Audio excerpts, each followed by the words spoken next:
E o que foi esse clique para você sair disso? Como que foi isso? Foi meio que por acaso, né? Eu namorava com uma moça, ela era evangélica não praticante, né? Porque tem o católico não praticante, essa era evangélica não praticante, né? E aí nós somos uma igreja, né? Era a Igreja Batista do Morumbi, isso eu posso falar, né? Na época o pastor era o Ari Veloso, um homem de Deus, um rapaz muito bom ele. E nós estávamos chegando lá, ela queria que eu fosse no culto, na igreja e tal. Eu falei, bom, vou, né? Esse bando de crente aí não é nada, né? Ela sabia que tu era satanista? Não sabia. Né? Mas ela queria me converter ao cristianismo. Ela sabia que eu não era cristão. Ela queria me converter, porque ela era evangélica, né? Então ela me levou, fui nesse culto aí, né? E pensei, beleza, né? Eu sou filho do fogo, fogo não me queima, né? Eu sou das sombras, né? Isso aqui não é nada para mim, né? Mas quando eu estava entrando, tinha uma banda de louvor tocando, né? E era um louvor genuíno, verdadeiro, uma adoração verdadeira, né? Pura, né? Porque era um show. Não era um show, não era um espetáculo, né?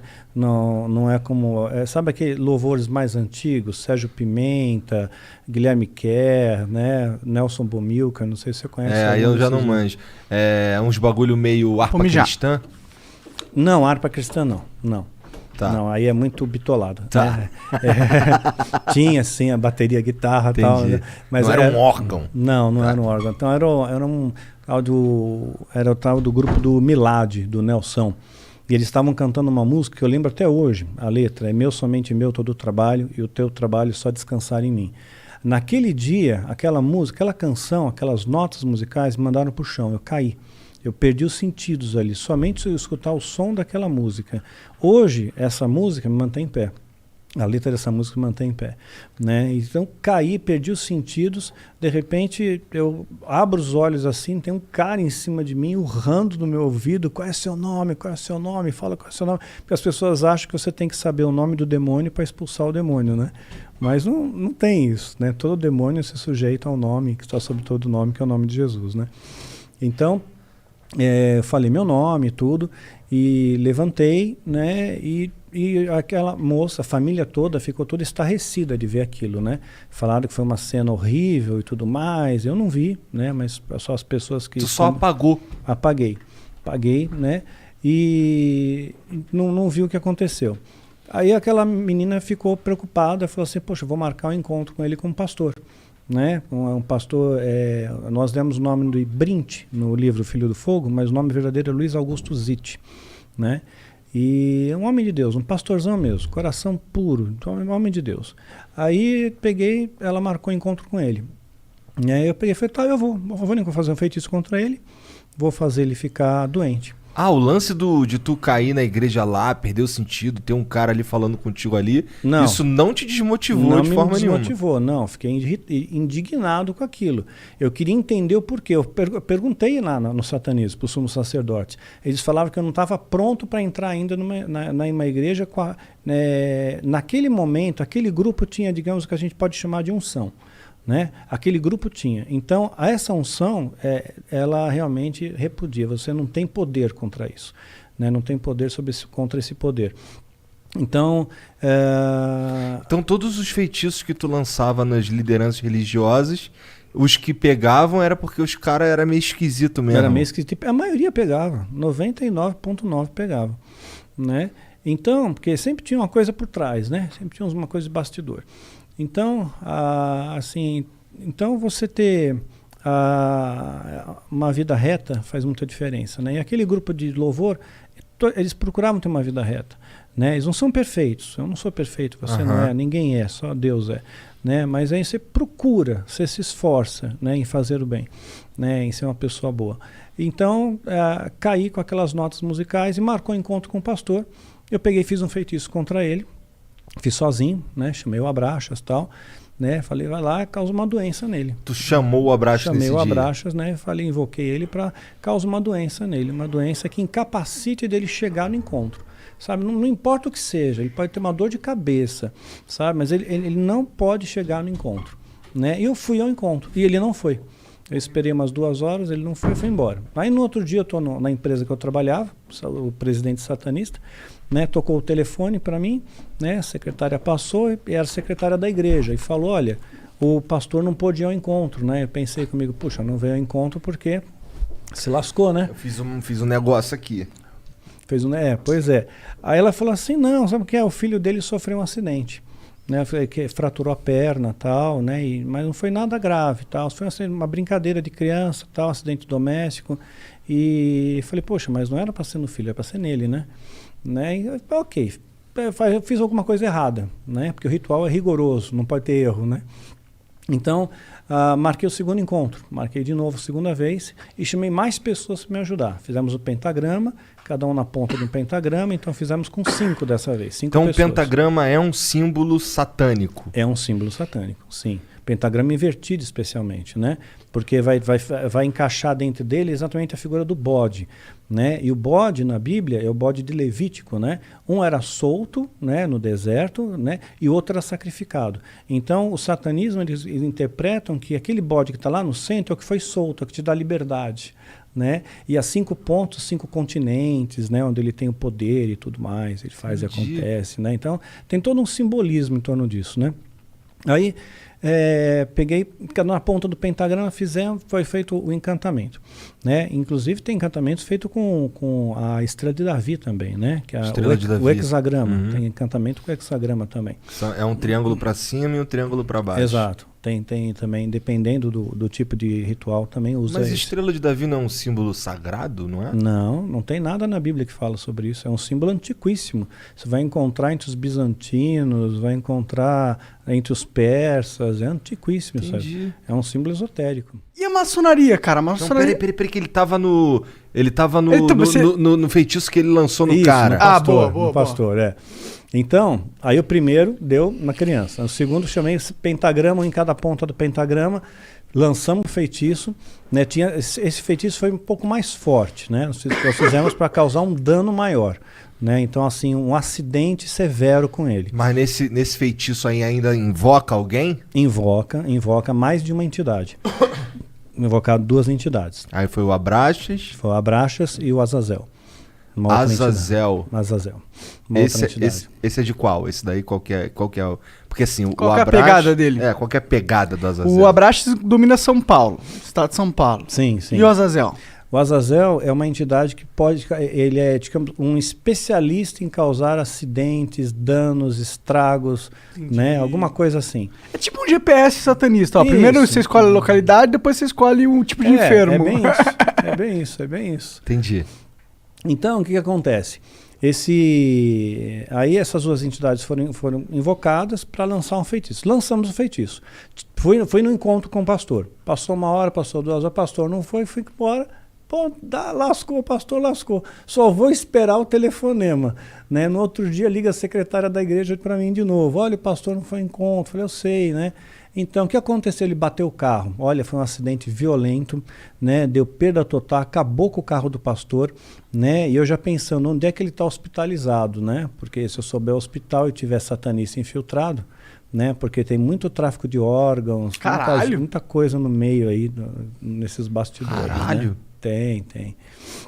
Então, Mas que os caras querem órgão pra vender? Ah, cara, vender, fazer ritual. Capitalizar. Também. Capitalizar. Entendi. Capitalizar. Daí agora, mas o pastor não se quebrou. Não, ele saiu Porque inteiro. 1000 cairão à direita. 10 mil à esquerda, você não vai ser atingido.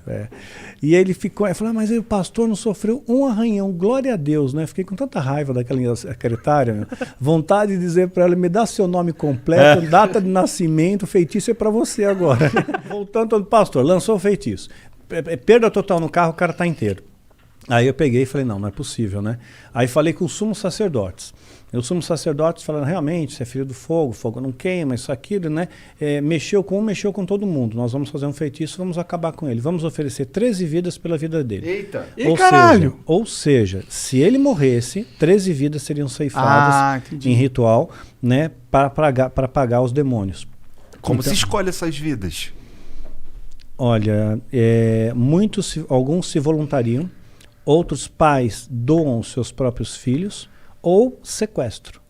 A maior parte por sequestro. É o que eu te falei, pessoas desaparecidas. Muita gente desaparecida. Mas aí o cara... E aí, foi feito o ritual? Né? O cara, aí foi feito o ritual, com sumos sacerdotes, né? Aí esse ritual não posso entrar em detalhes, esse aí é bem mais pesado, né? Foi feito o ritual e eu tive certeza plena, né? Que realmente aquele homem, ele ia morrer. Mas materializou uns cara? Materializou. Quantos dessa vez? Materializou 9. Caralho! 9. 9. Bem no 9. É 9, né? 9. Nossa. Abraxas, Azazel, Astarote. Astarote, Asmodeu, Leviatã, Abaddon. Ih, o Abaddon põe o escudo em mim. Já escutou em Abaddon? É que Abaddon tem um herói no Dota, que é um jogo que a gente joga. Ah, sim. O nome dele é Abaddon. Ah, tá. E ele é meio demoníaco. Ele é meio demoníaco. Esses nomes são famosos. Ele é o Death Knight. Eles vão parar na mídia mainstream, vira e mexe. Azazel, já vi vários filmes. Nos filmes ele aparece como o Anjo da Morte. Tem o Astarote também, já ouvi falar. Sim. Já ouvi falar de vários. Mas aí, fez o ritual, o que rolou depois? Fez o ritual, então, eu tinha certeza que aí o homem ia morrer. Porque o ritual já era para matar ele, né? Então, ok, né? Se é para matar, que morra logo, né? E marquei outro encontro. Mas assim, eu fui triunfante naquele encontro, né? Eu fui regozijante, todo feliz, imaginando, puxa vida, eu vou pegar... Não vai ter encontro? Não vai ter encontro, né? Esse cara não vem, já era, está lá visto, olhar para a secretária e ficava pensando, quero ver você falar agora alguma coisa para mim, né? E eu já deu 2 horas, eu cansei, né? Tô indo embora, né? Bem na hora que o pastor chega, ele chegou. Ele estava com o ar meio abatido, tá transpirando muito, abatido, né? Mas ele pegou, falou, que bom que você está aqui ainda, né? Me atrasei. Né? Mas ele não falou o que aconteceu. Né? Então, E tu nunca soube? Nunca soube. Tá. Né? Ele não entrou no mérito do que aconteceu, mas ele estava abatido. E ele pegou e falou, vamos conversar. Né? Olha, naquela época eu estava no platô do Kung Fu, né? Feiticeiro do satanismo. Quer dizer, aquele homem não era oponente para mim, mas eu tive um medo dele, que me arrepiou dos pés à cabeça. Né? Porque ele tinha... Era para estar morto. Era para estar morto. Eu tô vendo alguém vivo que era para estar morto, né? E ele tinha unção, tinha essa autoridade, tinha essa... É um homem de Deus, né? Um homem de fé. E eu tinha receio que se eu tocasse nele, ou se eu pegasse na mão dele, ele estendeu a mão, não estendi, eu ia cair de novo, porque eu já estava com aquele trauma que eu caí na igreja lá, né? E então eu falei, pastor, desculpe, o senhor chegou atrasado, eu vou embora, eu tenho compromisso. Menti, né? Aí ele falou, tudo bem, olha, se você não quiser conversar, a gente não conversa, uma conversa rápida, 5 minutinhos só, vai. Olha, demorei tanto para chegar até aqui, você não sabe o que eu passei para chegar até aqui, me dá 5 minutos só, te prometo que não vai passar 1 minuto a mais. Aí eu falei, tá bom, 5 minutos, hein, 5 minutos. Aí nós subimos na parte superior, era um sobrado, né, da casa, ele entrou na sala, né, eu entrei após ele, ele fechou a porta, a chave, tirou a chave e pôs no bolso. Imediatamente eu olho para a janela, né, pensando rotas de fuga, né, grades na janela. Né? Falei, não, tinha que ter pijama de uma listra para passar por lá, não ia dar, né. Aí eu peguei e falei, pastor, mudei de ideia. Não quero mais falar com o senhor, não. Eu preciso ir embora mesmo, né? Ah, tá bom, você quer ir embora, você não quer falar comigo, tudo bem. Né? Eu só vou orar por você antes de você ir embora, tudo bem? Né? Aí eu só vejo uma mão, assim, porque ele impôs a mão sobre mim, né? Vejo a mão crescendo, apaguei, cara, apaguei. Literalmente apaguei de novo. Mas eu tive alguns despertares no meio desse apagão. Então, cada vez que eu tinha minha consciência recobrada, eu via que eu estava no chão, eu estava todo estourado, sabe? Tava com hematoma, machucado, roupa rasgada, arranhão, né? A sala dele estava toda destruída, cadeira, tudo voando, livro para tudo quanto é lado, não voando poltergeist.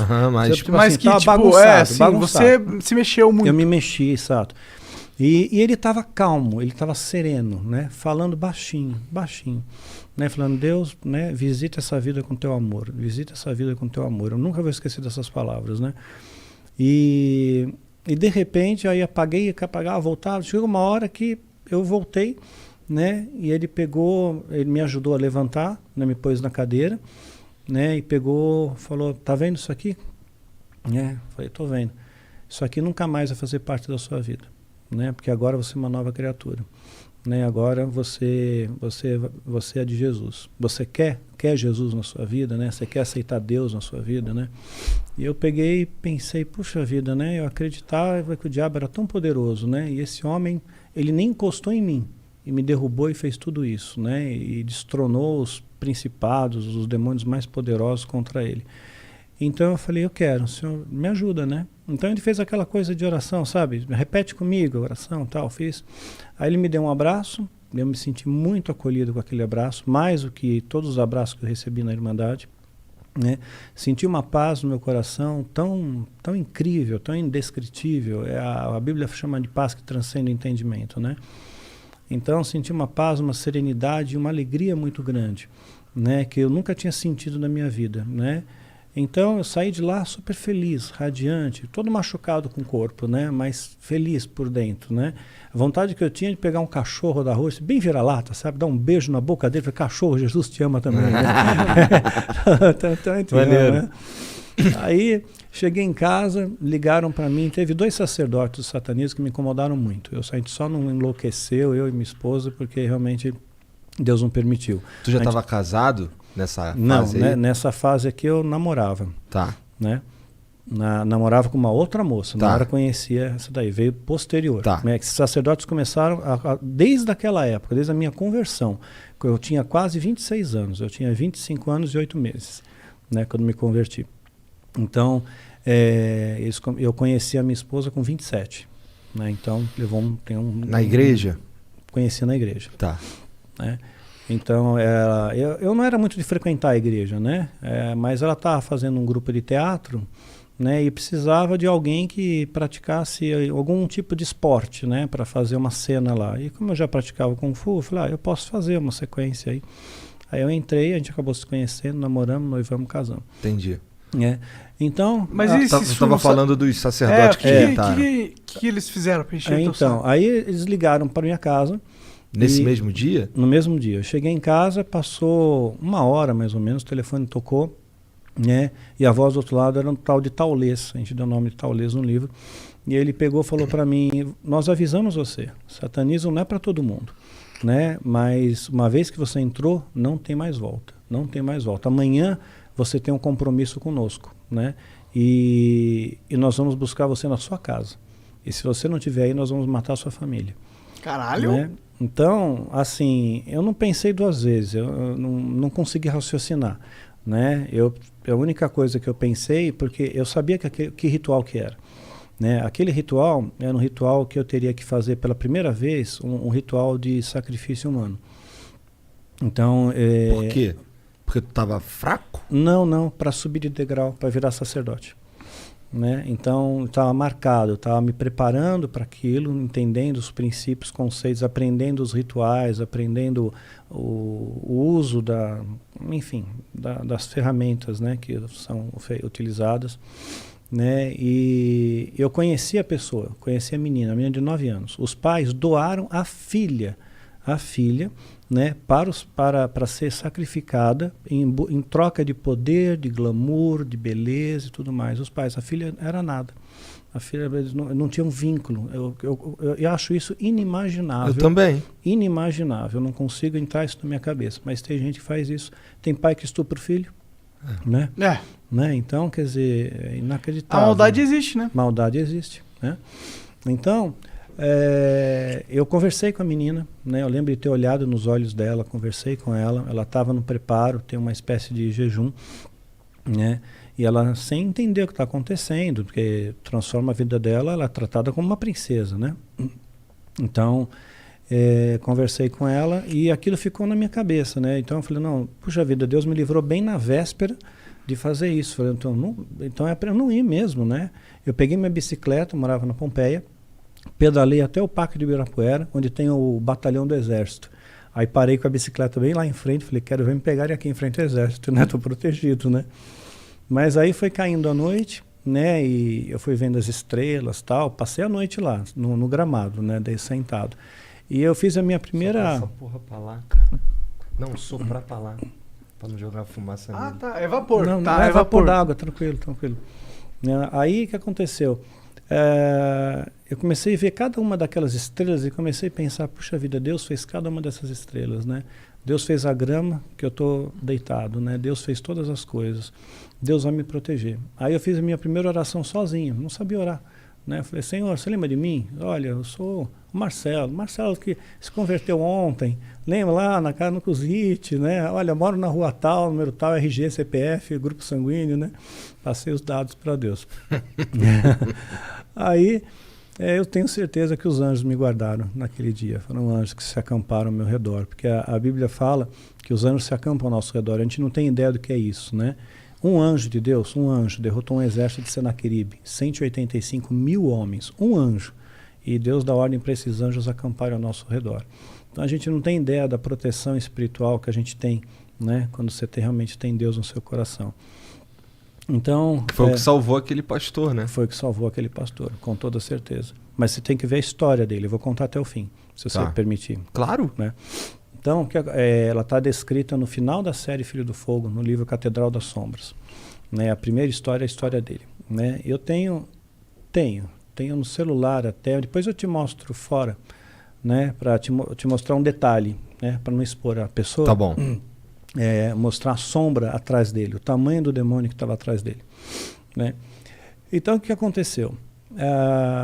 Esse pastor, era a minha única referência que eu tinha, era ele. Né? Então, quando ligaram para os órgãos que me ameaçou, né? Eu pedalei, fiz aquela oração, voltei para casa, tentei ligar para o pastor. Não consegui mais falar com ele, perdi contato total com ele.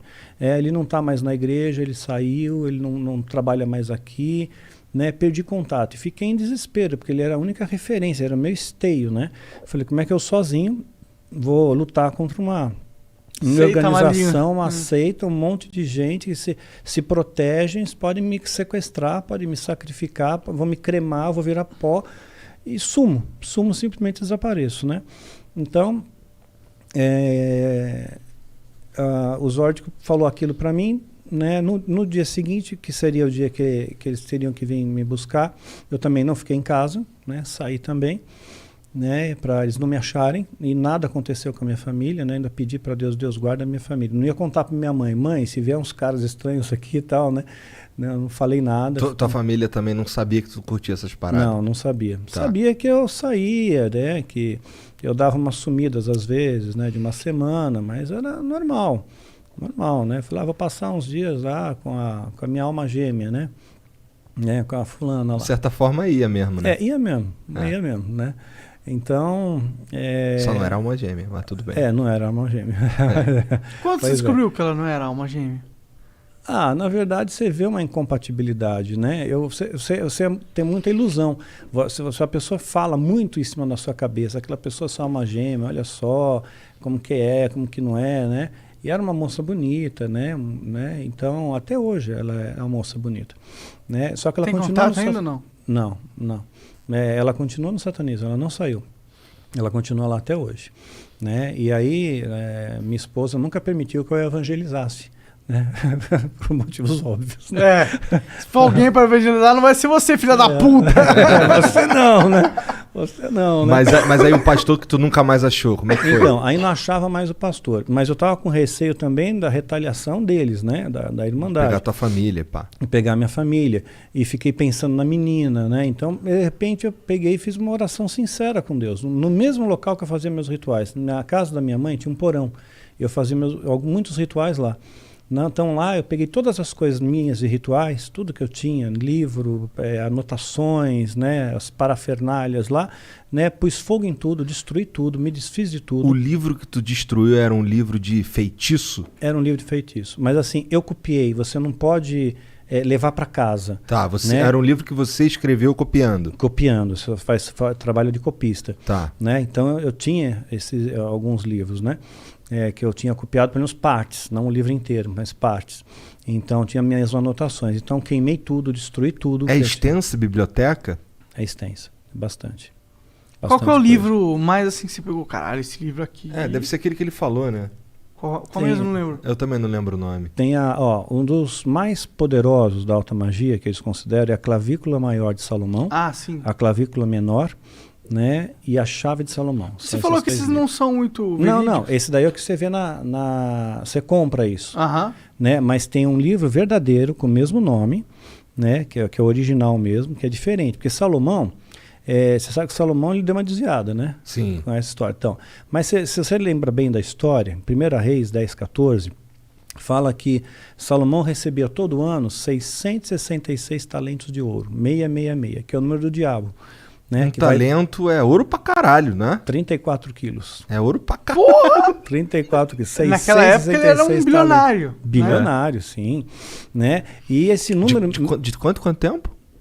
Por ano. Por ano. Por ano. 666 talentos por ano. 1 Reis 10:14. Aí lá em Apocalipse 13:18, nós vamos ver que realmente, né, o que é o 666, né? Que é o número da besta. E tem fundamento esse 666 no satanismo? Tem. É uma trindade satânica, assim como tem o Pai, o Filho e o Espírito Santo. É o anticristo. É a besta, o falso profeta e o anticristo. A besta? Quem é a besta? É o diabo? Sim, é o diabo. O falso profeta... O falso profeta é o que vai dar apoio ao anticristo. Tá. Que supostamente será o próximo Papa, depois do Francisco, pela profecia bíblica de Apocalipse 17. E esse Papa aí? Se a profecia acontecer. Esse Papa aí de boa. É de Francisco boa? é de bonzinho. Ele parece bem moderno. Ele é de boa. Eu gosto dele. Ele me parece uma pessoa super simpática, bonzinho, né? Então, assim, aí depois dele, né?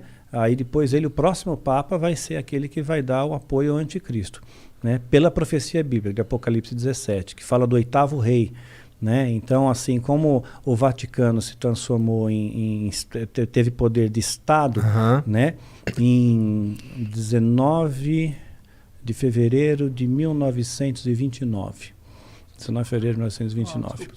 Né? E aí fez o Tratado de Latrão. E a partir daí veio todos uns papas. E aí né? tem esse que tá agora é o 7º? Esse é o 7º, porque o primeiro você não pode contar, que era o Pio XI. Pio XI já estava em exercício quando o Tratado de Latrão foi assinado. Né? Você tem que contar a partir do momento que, posterior a isso, passou com conclave e tudo mais. Né? Aí, então esse é o 7º. Então o 8º rei será o Papa que vai dar o apoio ao anticristo.